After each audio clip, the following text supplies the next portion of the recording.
Oi gente, tudo bom? Eu tô comentando com vocês já faz um tempo que meu aniversário tá chegando e bom, é hoje. Quer dizer, é hoje se você tá ouvindo na data de publicação desse programa. Se não, foi no passado ou vai ser no futuro, dependendo de quando você tá ouvindo isso. Mas enfim, eu tô gravando esse programa na véspera, eu não tenho ideia do que eu vou fazer nesse dia que é tão especial pra mim e tão insignificante e ordinário pra todo mundo, todas as outras pessoas. Mas eu vou pensar em alguma coisa, nem que seja ir no mercado comprar um pedaço de bolo. E com isso eu acabei sendo um pouquinho relapsa em preparar o programa, em pensar um tema super pesquisado, super estruturado. E parte da culpa disso é porque eu passei o fim de semana assistindo Dark. Mas eu prometo que semana que vem as coisas voltam ao normal. Esse é mais um episódio aleatório. Não tanto com dicas aleatórias, mas com pensamentos aleatórios, talvez. Eu ainda não sei se eu devo fazer um programa só da série. Por que vocês não comentam lá no Instagram? @filme.da.semana o que vocês acham. Mas aqui sempre vai ser um espaço sem spoilers, então não se preocupe se você ainda não terminou a terceira temporada ou se você nem assistiu a série. Mas de maneira geral, eu gostei bastante da série. Gostei do final. Não foi 100% pra mim, porque eu tava cheia de expectativa, não vou mentir. Mas de maneira geral foi um bom final, satisfatório. Respondeu algumas coisas que eu queria mais aprofundamento, talvez foram meio que esquecidos no churrasco. Mas tudo bem, é bom deixar umas coisas pra imaginação e pra internet ficar debatendo incansavelmente durante os próximos semanas, meses, não sei quanto tempo ainda vamos ficar falando de Dark como estamos falando nesse momento, porque eu tô começando a ficar um pouco saturada de links clickbaits com entenda o final de Dark. O que importa é a jornada, não é mesmo? E as descobertas que fazemos no caminho. Eu vi gente falando que é uma série difícil. Eu não sei se eu concordo completamente com isso. Ela tem uns conceitos de ficção científica, de paradoxo, de viagem temporal que talvez seja complicado para quem não está tão familiarizado com os temas.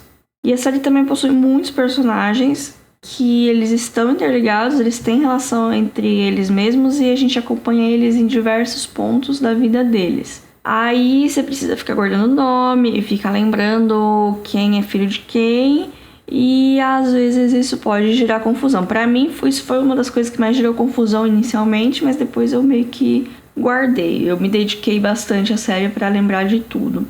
Até porque a série, ela pega na sua mão e ela te leva. Tipo, ela é bem didática. Ela apresenta um conceito, ela para e explica o conceito.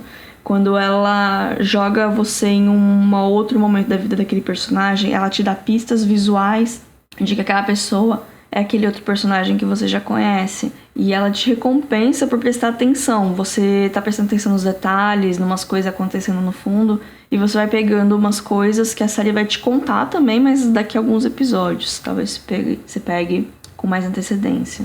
O fato da série ser em alemão também é uma barreira da língua. E se você assistir no idioma original, você precisa estar o tempo todo olhando para a tela para ler as legendas, a não ser que você seja fluente em alemão.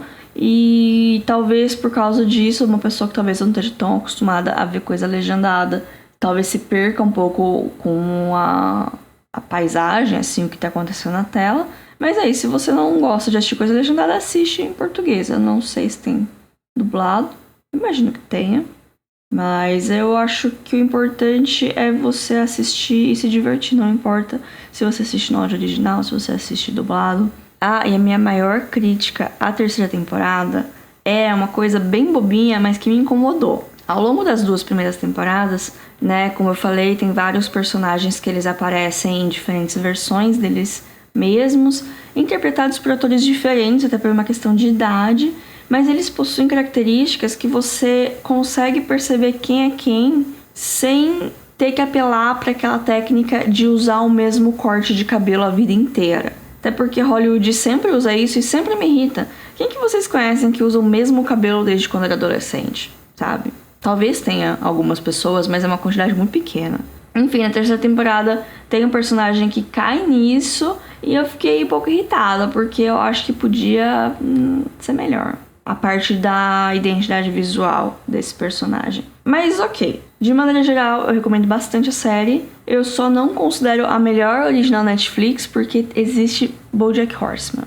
Pra quem não viu Dark, quem não sabe nada sobre Dark e precisa de um empurrãozinho pra assistir, primeiro que ela é uma série curta. Ela tem 3 temporadas, cada temporada tem entre 8 e 10 episódios, ou seja, ela é curta e ela tem um final. Porque não tem nada pior do que você começar a se dedicar a uma história e ela ser cancelada, ela acabar bruscamente. Então, pelo menos Dark tem um final satisfatório. Pelo menos eu achei o final satisfatório.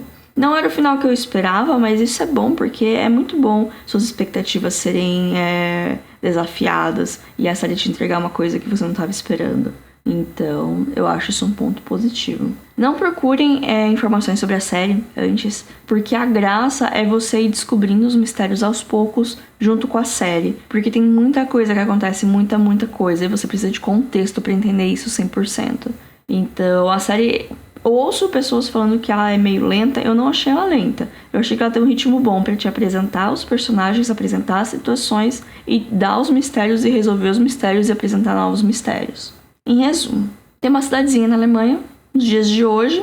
Essa cidadezinha, ela tem uma usina nuclear, que a vida da cidade meio que gira em torno dessa usina, e algumas crianças, elas começam a sumir misteriosamente. E no passado... E esse sumiço das crianças faz lembrar de um outro sumiço de crianças que aconteceu nos anos 80 e algumas pessoas começam a reviver alguns traumas causados por isso, e é isso, o resumo da série. Eu acho interessante não saber mais do que isso para começar a ver a série. Tem sim os elementos de ficção científica que eu citei aqui, mas de início ele é um drama de mistério.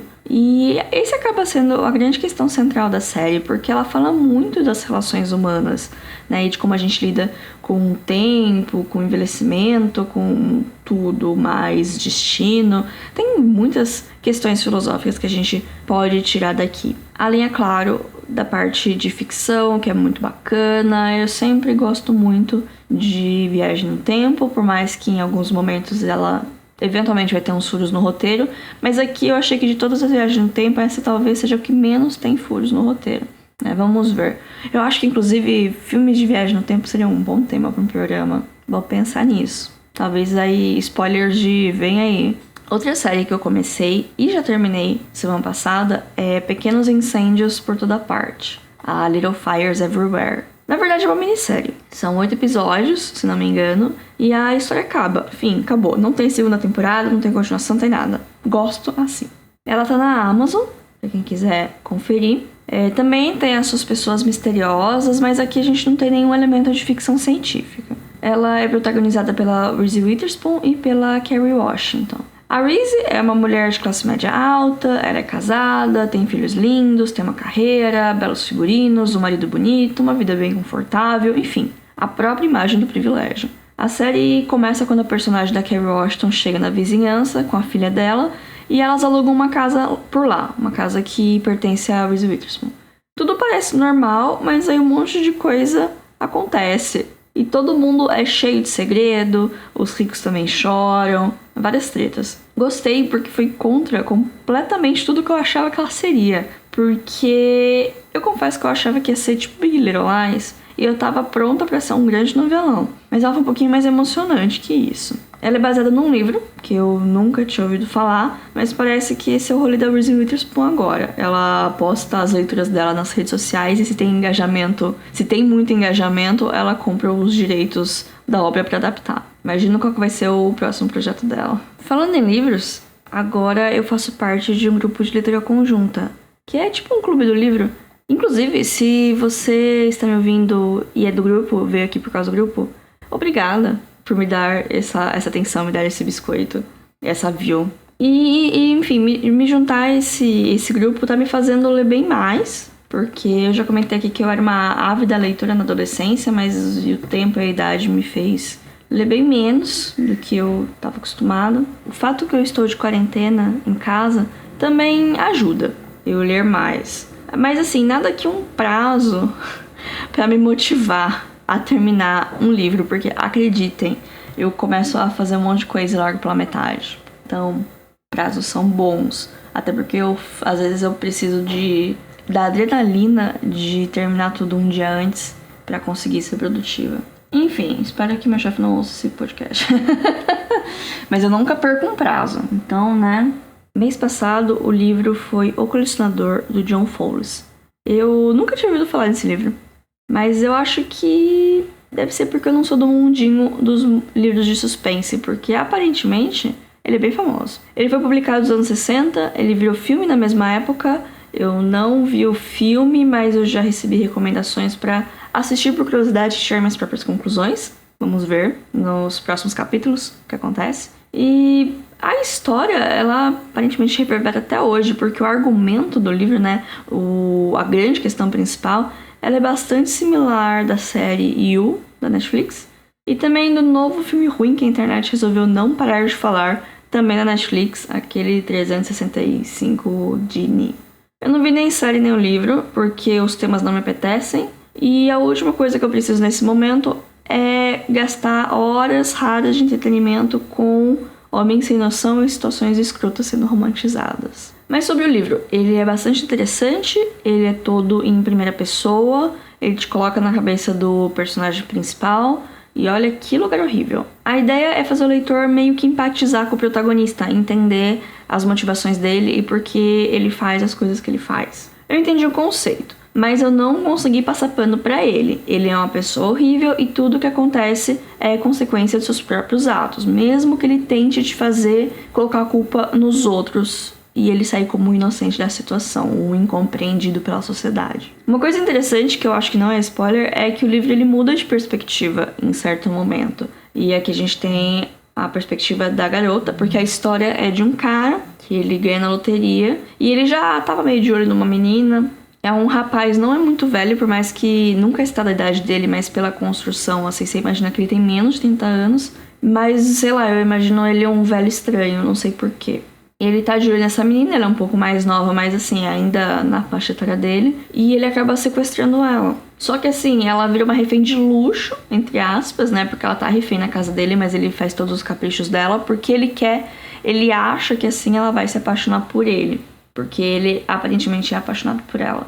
E em dado momento do livro, a perspectiva muda dele pra ela. E eu fiquei surpresa porque é uma personagem feminina razoavelmente bem construída, se a gente pensar que é um livro escrito por um homem nos anos 60. E quando eu falo bem construída, eu não falo que ela é uma grande heroína empoderada.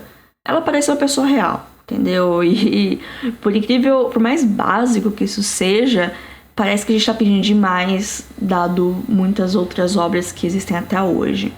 Porque tem muitas obras que eles acabam colocando uma mulher como um ser idealizado, um ser intocável, ou que coloca a mulher dentro das 3 caixinhas da donzela, da mãe e da velha, né? Porque ou a mulher ela é essa donzela virgem casta pura, a grande dona da verdade, ou ela é a mãe, essa figura maternal que também nunca erra, ou ela é... Ou também tem o estereótipo da vadia, é a mulher promíscua que tudo que ela faz é errado, sabe? É como se fosse essas duas coisas. Se a mulher ela tem desejo sexual, ela é ruim, se ela não tem, ela é boa. Então, existem vários estereótipos ruins de criação de personagens femininas que as mídias acabam caindo, de certa maneira, até hoje. Mas enfim, a personagem aqui, ela parece real, mas ela não parece uma pessoa que eu queria ter amizade com, porque ela é um pouco...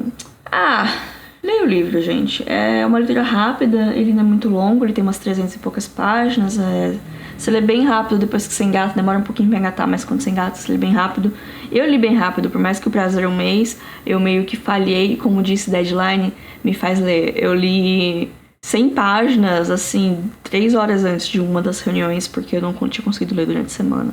E eu fiquei irritada com os 2 personagens desse livro e me fez refletir que se tem uma coisa que esse isolamento tá me mostrando é que a minha vontade de viver em sociedade é cada vez menor. Tipo, eu quero que a quarentena acabe porque eu quero que esse medo que assola minha cabeça acabe, né? Eu quero me sentir segura, eu quero ver e abraçar minha família, minhas amigas, meu namorado e só. basicamente. Eu não sinto falta de cumprimentar as pessoas com beijinho, porque eu nunca gostei disso. Eu acho que um aperto de mão é mais que um cumprimento civilizado para uma pessoa que você não tem intimidade, principalmente num contexto profissional. Sei lá, eu lembro de uma vez que eu tava numa loja que minha mãe trabalhou uma época, e eu fui lá comprar um negócio e conversar com ela. Aí chegou uma cliente da loja que conhecia minha mãe, e minha mãe sempre gostava, gosta até hoje, né? Ela continua trabalhando em outra loja, e sempre que eu tô lá e aparece alguém, ela me apresenta pras amigas dela: ah, essa aqui é minha filha.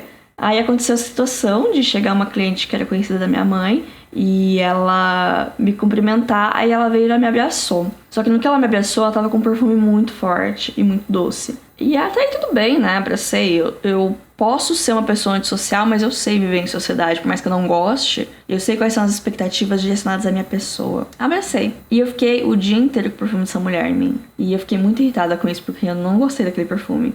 E eu sempre lembro dessa história. Faz uns 10 anos que eu conto essa história. E eu sempre lembro quando alguém fala que tá com saudade de abraçar todo mundo. Eu não tô com saudade de abraçar todo mundo. Eu tô com saudade de abraçar umas 10 pessoas. E só. Outro dia eu fiquei 10 minutos na fila do mercado ouvindo conversas. E tudo que eu pensava era que eu queria voltar pra minha casa. Eu gosto muito de ficar na minha casa.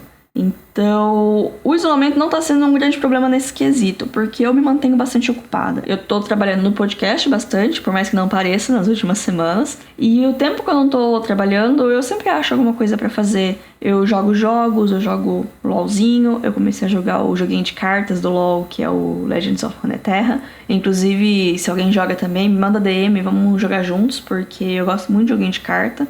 Tô até jogando mais que o League of Legends mesmo, porque precisa ser muito rápido, né? E eu não tenho reflexo rápido. No jogo de carta eu consigo pensar uma estratégia melhor. E eu também tô assistindo bastante coisa, por mais que eu não esteja conseguindo assistir uns filmes muito complexos e muito grandes reflexões, porque eu não quero ficar pensando muito sobre o nosso futuro, se é que ele existe.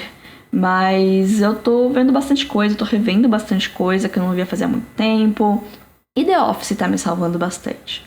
The Office é uma série americana que tá toda disponível na Amazon Prime. Ela faz um estilo de documentário falso, né? Como se os personagens estivessem num documentário, eles têm os testemunhos na frente da câmera, mas assim, é tudo ficção. Se passa no escritório, né? Office é escritório em português. É sobre coisas cotidianas. E assim, qualquer pessoa que já trabalhou na vida vai pegar alguma coisa e identificar de alguma situação absurda que precisou passar no trabalho, de alguma pessoa sem noção que você precisou lidar em algum momento da sua vida. E é uma série muito boa, é uma série que tira bastante humor da vergonha alheia. Tem cenas que eu não consigo ver porque eu não consigo parar de sentir vergonha pelos personagens, mas eu acho isso tudo muito bom. A primeira temporada, ela é um pouco inferior às outras. Por quê? Porque é uma série britânica originalmente, né? Inicialmente tem a série The Office em inglês, que os ingleses eles são famosos por terem um humor peculiar, ele é mais seco.